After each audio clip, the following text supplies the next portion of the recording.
Welcome, friends. This is James Corbett of CorbettReport.com. I'm coming to you from Japan on the 5th of June, 2014, but joining us on the line once again from the United States is James and JoAnne Moriarty. And if you haven't heard our original interviews with James and JoAnne about Libya and their experience therein, I will suggest you go in the archives at CorbettReport.com and listen to those very interesting conversations.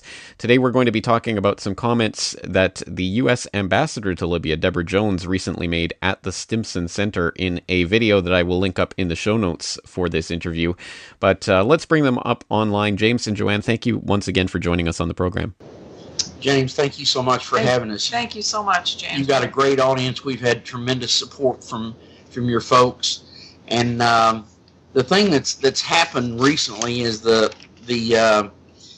think because they're finally going to have a formal investigation of Benghazi in Libya, I think that the intelligence agencies here have ramped up their attacks on us because they really don't want the tribes of Libya and the folks in Egypt to have a voice. You know, they want to control the media, and there's not enough media like you out there to really get the truth out. So they ramped up their attacks on us. We did a few seminars for the John Birch Society, and they actually planted drugs in our car in Houston. Not the John Birch. Not the John Birch, whoever did it. And another miracle happened, and when we were having our oil changed and tires rotated, the guy that was doing the job must have found the surprise under the frame of the car, and so when they stopped us on the road with a drug dog and another Texas Ranger, 2.5 hours discovered nothing. And it was an illegal stop, an illegal search. But that's I've never even gotten a speeding ticket. No, neither has JoAnne. We've never been arrested. It's a foreign environment to us. But we were on a desolate road by ourselves, and it was not a pleasant experience. Next, they set up a phony support facility in Hot Springs, Arkansas, where some businessmen were going to start supporting us because, as you know, we've been without employment, without any income, without any opportunity to do anything for years now. And when we got there, they wanted to know what hotel we were in, what were you driving, all the most inappropriate questions you can imagine. And I said, you got to tell us who you are, show us your credentials. We're real easy to find and identify, and they couldn't do it. So we said, we're going to go have breakfast. We'll be back in an hour. And we got in our little rented car and drove as fast as we could to the Texas border. But for that reason, we're isolated. We're out here on the end of a real small limb. If any of your audience needs some qualified international sales folks, if they need us to major domo their properties or caretake their ranch or home, please give us a call. We really need all the help we can.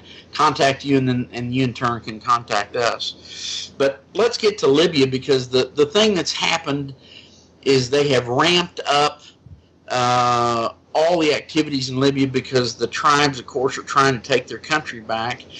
And this ambassador that the U.S. put in there, this Deborah woman, is so inappropriate because the only people she meets with in Libya are Al-Qaeda and Muslim Brotherhood.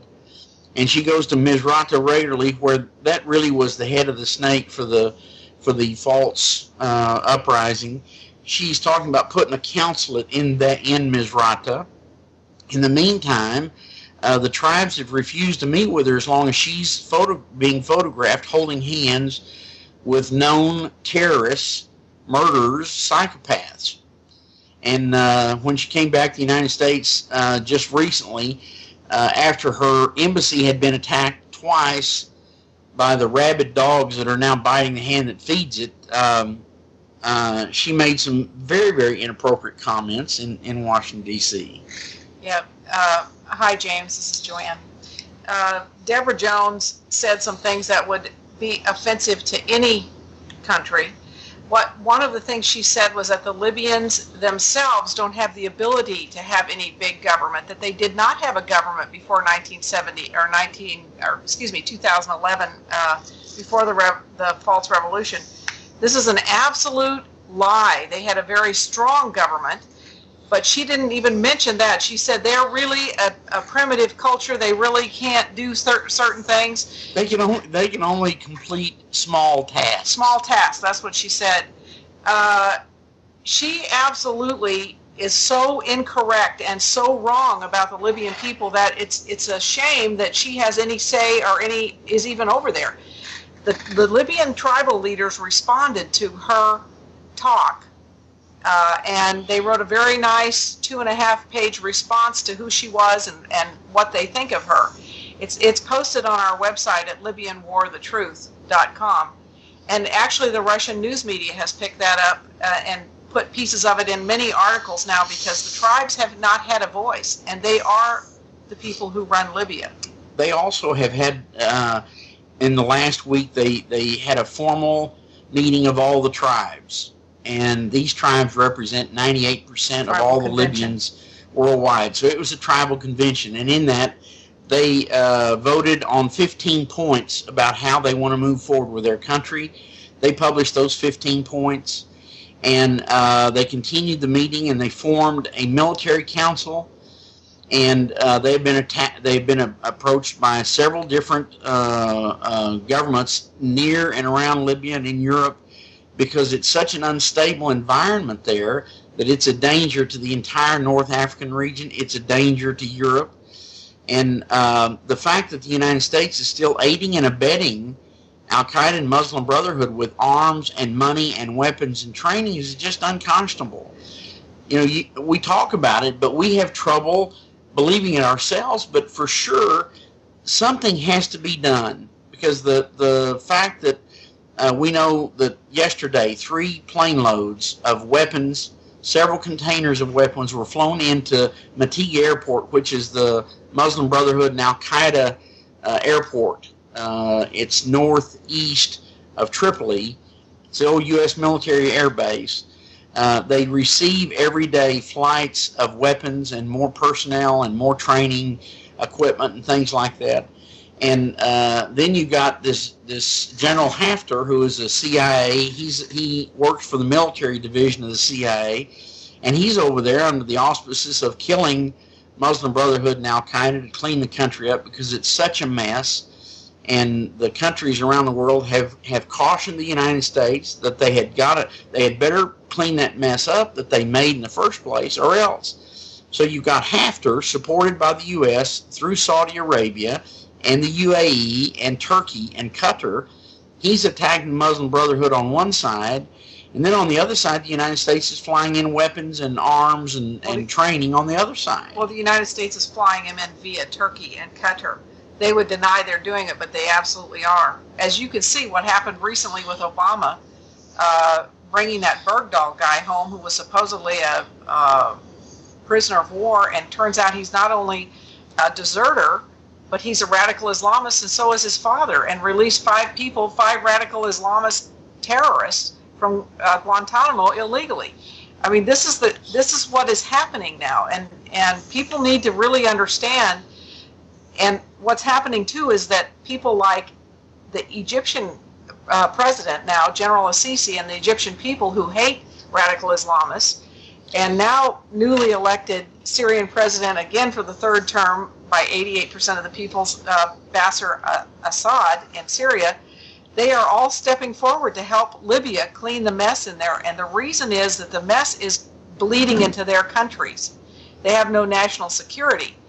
And Libyans, of course, were never radical Islamists, ever. The people in their country, the majority of the people in their country are from foreign countries. They are not Libyans. You're talking about the people fighting. The people fighting, the Al-Qaeda people, the Al-Qaeda, the Muslim Brotherhood, the Ansar al-Sharia, they're all foreigners. They're mercenaries. They're mercenaries. And the Libyans want to throw them out of their country. Of course, all their arms were taken from them by the U.S. and NATO, so they have no arms. There's still 2 million in exile. But there are countries stepping up now and understand that the tribes are the only people who can put Libya back into a secure situation. There's not any country in the world that recognizes the new Libyan passport, which is the Al-Qaeda passport, except the United States, Qatar, and Turkey. Nobody else recognizes it. And as we mentioned in both our shows in the past, is that passport office in Libya is giving radicals from all over the world new Libyan names, new Libyan passports. They receive a permanent green card, multiple entry visas, an account in the United States with $4 million, and they come here and they're set up all over. There's as many, we found out as many as 3,000 a month coming in, but never less than 100. And it depends on how good their English is. So, there's no good reason that these radical Islamists who are being trained in Libya are being welcomed into the United States in huge numbers. And why would our government be doing that, except they need somebody, I guess, when they're going to take our guns away, that they'll have somebody that'll have no qualms about killing us to take our weapons from us. It's such a mess, and the thing that everybody has to realize is Washington, D.C. is a cesspool. The same guys are Republicans and Democrats and Libertarians. They're all big government people. They're all perfectly happy with the way the United States is going, so they don't contest any of these illegal acts that are being done in Washington, D.C. Well, I don't think that's going to come as much of a surprise to my regular listeners that the Congress critters are unfortunately all part of this. But let's back up and unpack some of this, because you've just thrown an awful lot out on the table. Let's back up to Deborah Jones, the U.S. ambassador, and some of her outrageous statements. As you point out, I mean, this would be offensive to any country, let alone a country to which she's actually the ambassador, talking about how they're incapable of having a government and turning completely on its head. Of course, before this, they did have a government, and now they have complete chaos, and they're trying to paint it the exact opposite way around. And as I understand, I know that Senator McCain did meet with Abdul Hakim Belhaj back in February of 2012, before, of course, he was implicated in the Benghazi attack. But did Deborah Jones also meet with Belhaj? Oh, Deborah Jones meets with Belhaj all the time. He's one of her best friends. The Libyan tribes, this drives them crazy, because she has no intent to put the Libyan people back in government. Her intent, and she even said this in her speech, the trouble with the Libyan people is the tribes won't come to she didn't even mention the tribes. She said the people won't come to the table and negotiate with the radical Islamists, with the Islamists, she called them, with Belhaj, and she even named Belhaj. She dropped his name a bunch of times in her speech. Of course they won't. These are criminals to them. They're not going to share their country with criminals. It's not ever going to happen. And for her to ignore the tribes of Libya it's outrageous, and they're angry about it. Now let's take the Zintan tribe. You see them on the news a lot. They're the ones that are holding safe Gaddafi. He was the son that was probably going to take over the government after his father went away, but he's being held by the Zintan tribe. And in that tribe, they're a real powerful tribe. They used to be the old Berber pirates. They're real hard guys. They're probably the best fighting group in Libya. But there are about 20 or 30 inside the Zintan tribes that are radical, head-chopping, psychopathic murderers. The people in the Zintan tribe that this woman meets with are those 20. And she's been photographed holding hands with this head psychopath. And in their culture, that's a real telling tale. No self-respecting woman will be photographed holding hands with somebody she's not married to. So, this is a slap in her face, and either she doesn't know it, or she goes along with that kind of a posturing for herself. These are deal killers for anybody that's hoping to be respected in a real conservative culture.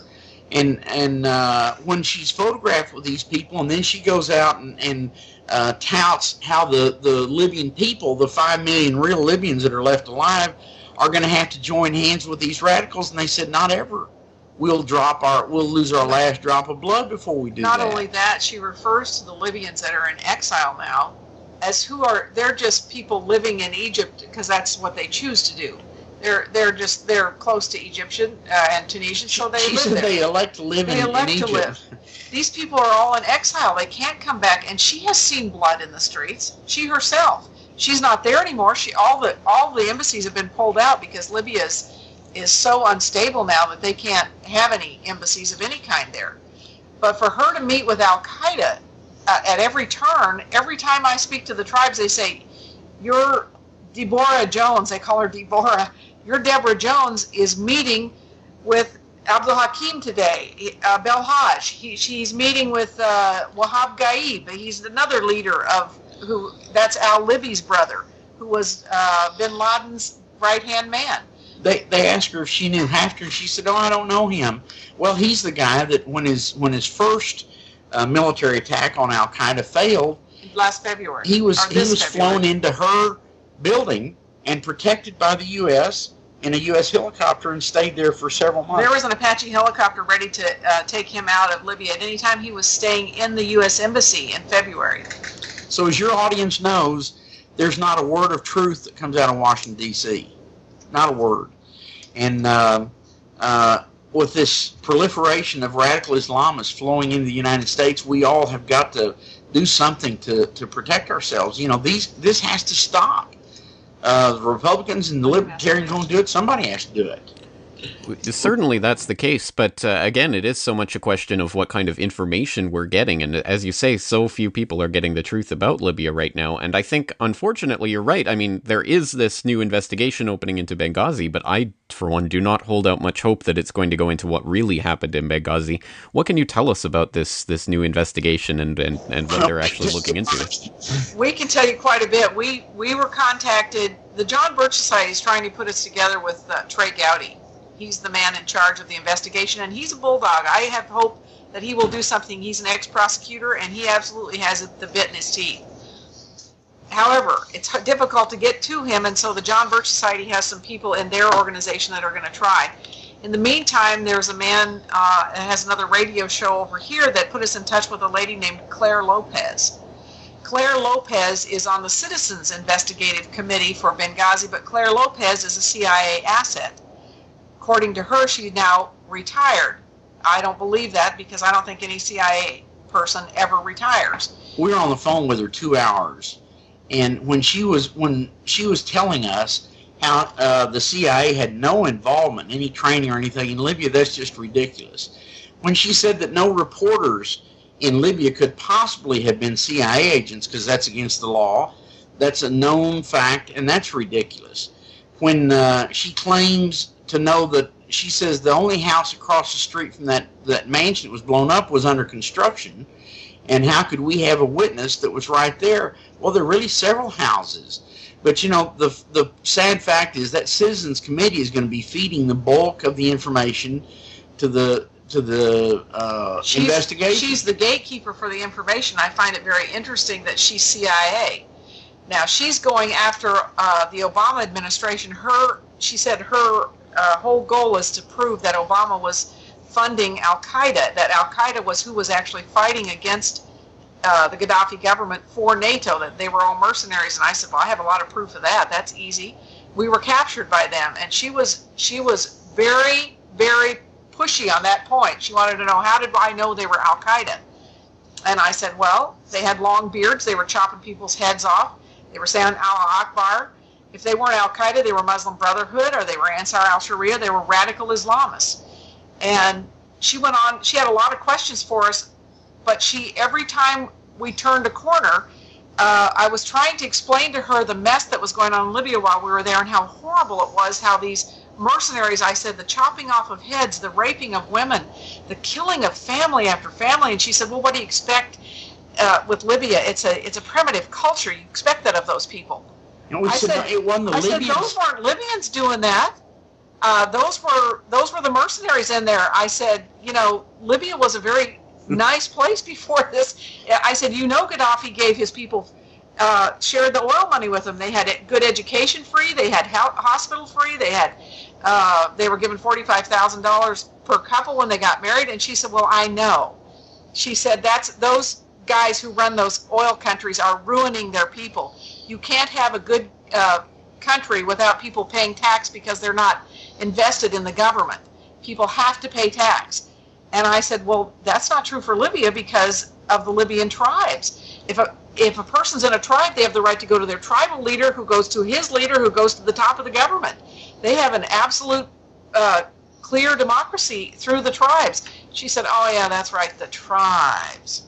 That's exactly what she said. So, you know, here's going to be the main source of information for this investigation coming. So, you know, we're kind of like you. We have very, very little faith that any real truths are going to come forward.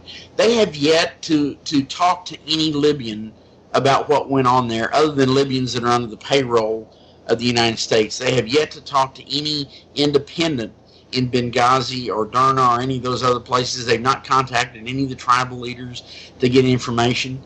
And, so this is going to be, I think, another dog and pony show. They're going to act like they're being real tough. But in the end, whatever act that breaks the Constitution and gives cover to these guys, I think is what we're going to see. And the people of the United States are really looking for something where we can trust this government again, and it's just not happening. Every day something else happens that proves that this government is completely lawless and that they've shredded the Constitution, and there's nobody in Washington, D.C. that's bringing anyone in this government to task for what they're doing. So then what's the next shoe to drop in this story? Is it going to involve General Haftar? Is it going to involve some other sort of staged attack? Or are they just interested in maintaining the current status quo right now? I think they're gonna be behind whoever wins. General Haftar, his home was attacked today by a suicide bomber, and he lives about 40 kilometers, I think, east of Benghazi. And 4 of his guards were killed. He's all right. He's not dead. It was an attack by probably Ansar al-Sharia because that's who he's fighting in Benghazi. The thing about Haftar is, and the tribes would tell you, nobody in Libya trusts him. He was a traitor. He joined the 2011 revolution and took over the head of the military. He was put in place by the CIA to head the military. Yeah, he was dropped in place by the CIA. They don't trust him, but if he's going to clean out Al-Qaeda, they're fine. Let him do it.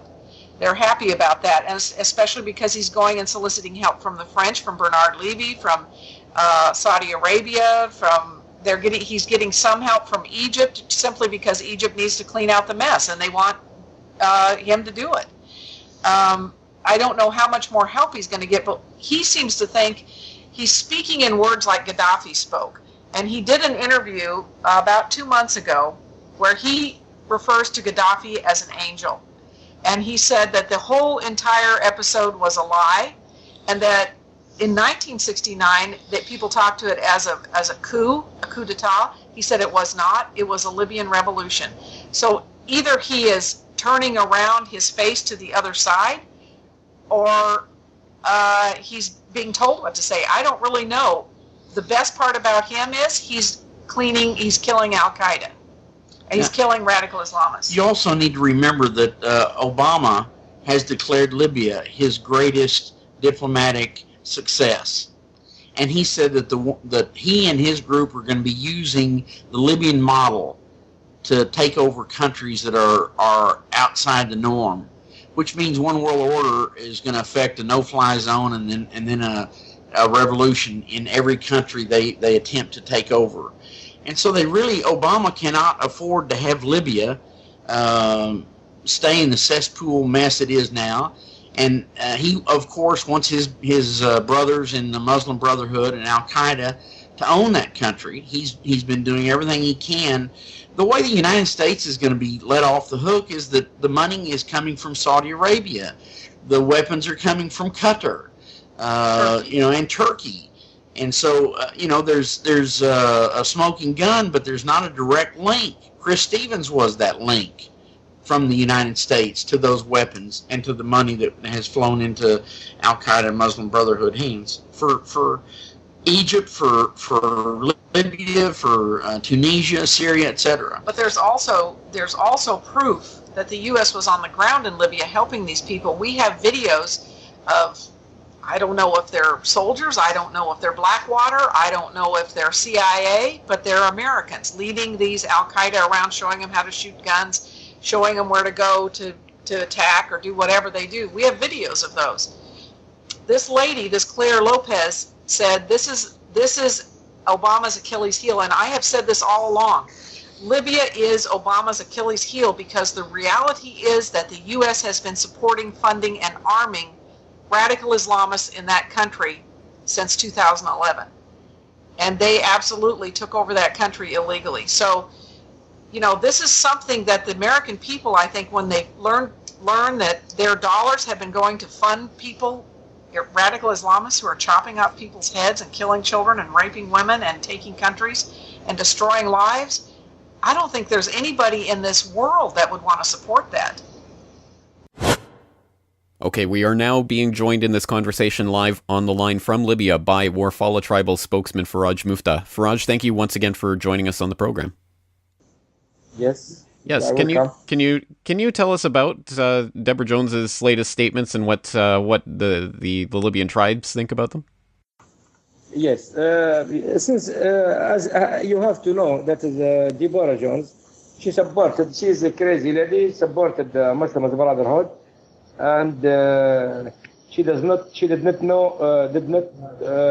know anything about any background about Muslim Brotherhood or terrorist movements. That is why she told something wrong, and she did not able to evaluate or talk about Libyan tribes.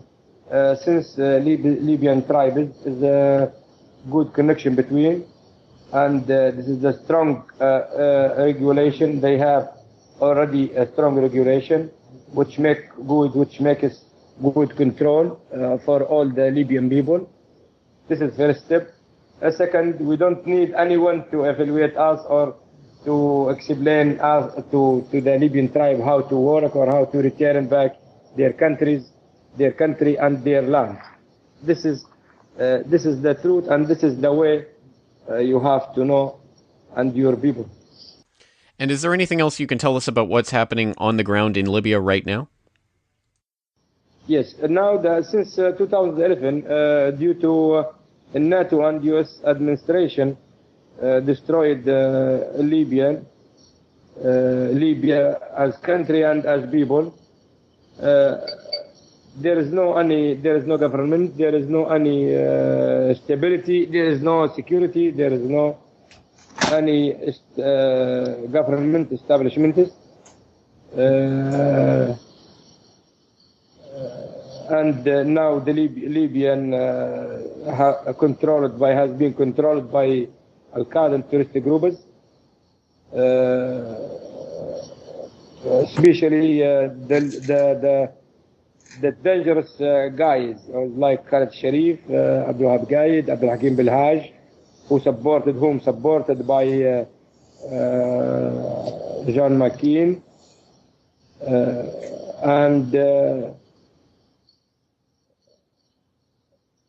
and the situation now so terrible, especially Libya threatened by Al-Qaeda and terrorist groups, Ansar al-Sharia.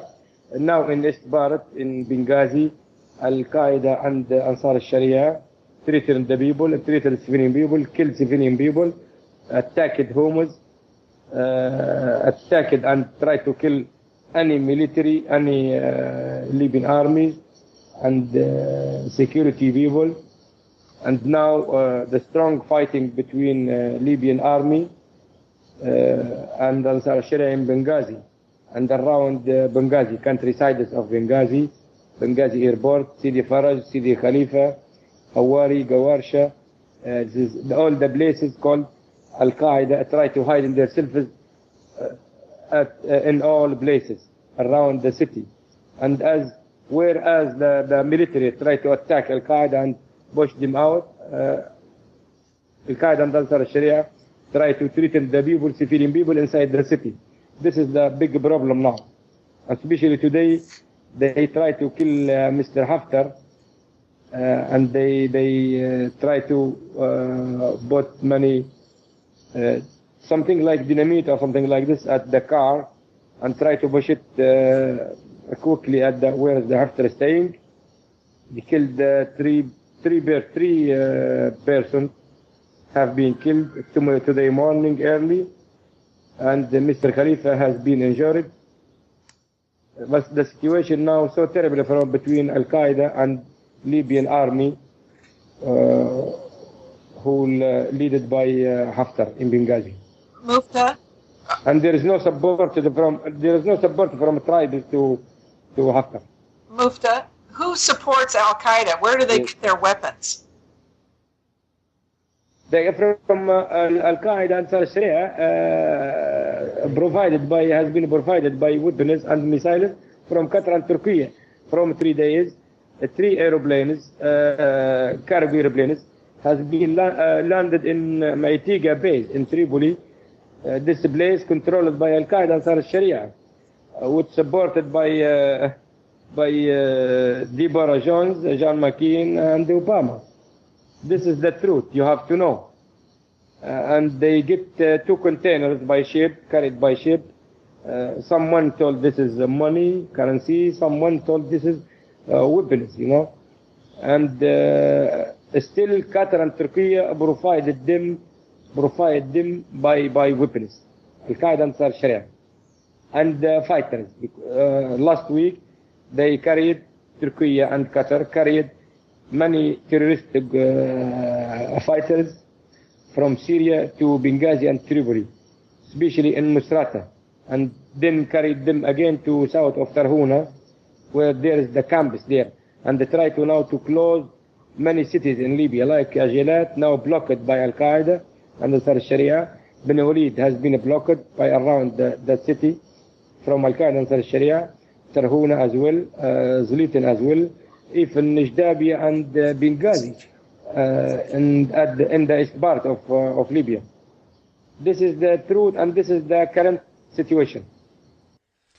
What's your opinion of General Haftar and his operations in Benghazi? No, it's so weak, and nobody, only the people try to find anyone to find out or find any solution for this problem. That problem which we face now, Al-Qaeda and Ansar al-Sharia, whom carried by America and NATO forces to Libyan cities. Haftar, all the people, they knew already that Haftar, he is like a CIA agent, you know. This is why the people did not support Haftar so much. But the people, all the people now, they look forward the tribes and council tribes in Tripoli and military who controlled by Libyan tribes. This is the best way to find out any solution for Libyan problem now. Well, we have lots of people listening right now in America and around the world. What can they do to support the tribes? This is the way. You have to collect all the, try to reorganize and collect all the Libyan army on the ground in Tripoli, Benghazi, Tarhuna, Bani Walid, Al-Bayda, Tobruk, Kufra, Ijdabiya, south part of Libya, by Libyan expertise at military. We have many Libyan expertise for military to against terrorists and Al-Qaeda. Since we have good experience before, since 1997 and 1967 in Derna, where Al-Qaeda displaced in Derna, and they tried, the Libyan military at that time tried to attack Al-Qaeda and clean Derna from Al-Qaeda for last time. Muftah, 1987. Muftah, didn't Yes. the tribes just form recently, and last week, they formed a military council to make plans and move forward with a formal plan. And the military council of the tribes is the only way that that Libya will ever be cleaned. And really, the Libyan tribes are asking that the countries and the people around the world support the military council of tribes, because that's the only way to get rid of these radical Islamists. And that military council is an active group. It's a group that is making formal plans to try to clean out the country. And so your people, James, need to come forward to their congressmen and their senators and their politicians, and have them support the Libyan tribes through their military council. That's the only way Libya's ever going to be cleaned up. And if Libya doesn't get cleaned up, then Al-Qaeda and Muslim Brotherhood are going to have a free reign to continue to attack and infiltrate the rest of the world. So the military council is really the way your people can support the tribes. Yes, this is the good way and the best way to clean Libya from Al-Qaeda and Ansar al-Sharia, because the tribes, Libyan tribes, at their conference last week, this is the greatest tribes of Libya. declare their control of their nation. This is the and they planned now to establish or set up a military council which included the many Libyan officers, and then they try to rebuild as quickly as they can the Libyan military and Libyan army to start a clean Libya from Al-Qaeda and Ansar al-Sharia and attack Al-Qaeda and Ansar al-Sharia.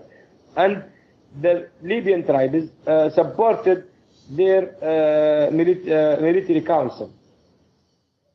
Try now, already they planned and organized it to announce it and report it to begin the work of the job of military council, especially now, to clean the country from Al-Qaeda and Ansar al-Sharia.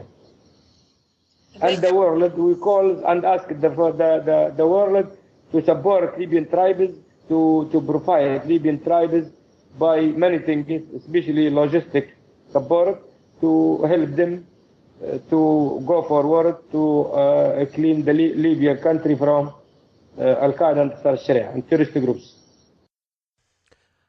Faraj Muftah, thank you so much for that update. We appreciate it. Thank you. Thank you so much, my friend. God bless you all. Stay safe.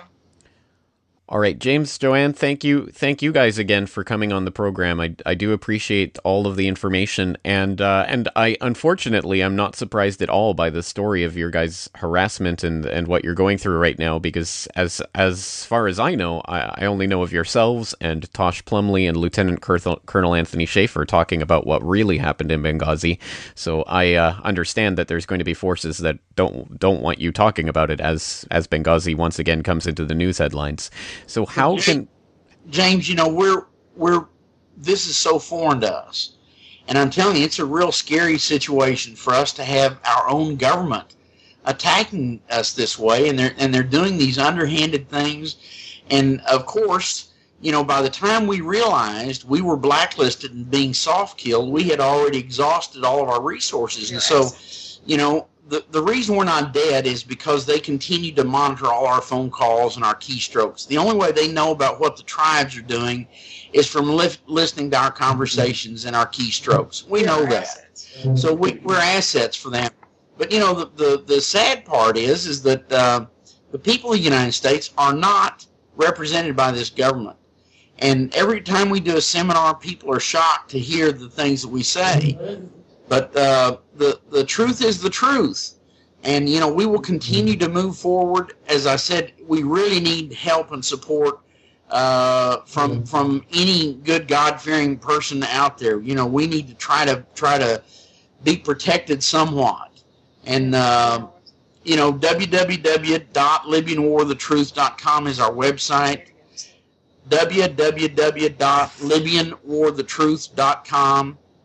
And there's information on that all the time. Please go to that website. Keep us in your prayers. Buy our DVD. If you've got any kind of work for us, we're highly qualified international business folks, and we need your help. We need your support. We're going to continue to do what we're doing, bring the truth forward, and God's been protecting us. We'd like a little comfort if we could.